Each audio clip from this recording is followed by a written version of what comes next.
എന്തൊരു പരുക്കമാണ് ബിലാൽ, എന്നെ സന്ദർശിക്കാൻ സമയമായില്ലേ? തിരുനബിയുടെ വാക്കുകൾ കേട്ട് സങ്കടത്തോടെ ബിലാൽ തങ്ങൾ ഉണർന്നു. മദീനയിലേക്ക് യാത്ര തിരിച്ചു.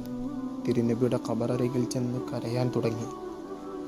മുത്തുനബിയുടെ പേരക്കുട്ടികൾ ഹസൻ ഹുസൈൻ റളിയല്ലാഹു അൻഹുമ ബിലാലിനെ സമീപിച്ചു.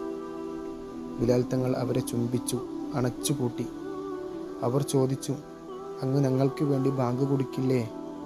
ബിലാൽ തങ്ങൾ പള്ളിയുടെ മുകളിൽ കയറി ബാങ്കുവിളി തുടങ്ങി. അല്ലാഹു അക്ബർ, അല്ലാഹു അക്ബർ. മദീന വിറച്ചു. അഷ്ഹദു അല്ലാ ഇലാഹ ഇല്ലല്ലാഹ്. മദീന കൊടുമ്പിരി കൊണ്ടു. അഷ്ഹദു അന്ന മുഹമ്മദർ റസൂലുള്ളാഹ്. സ്ത്രീകൾ വീടുകളിൽ നിന്നും പുറത്തിറങ്ങി. മദീന കണ്ണീരിൽ ചാരിട്ടൊഴുകി.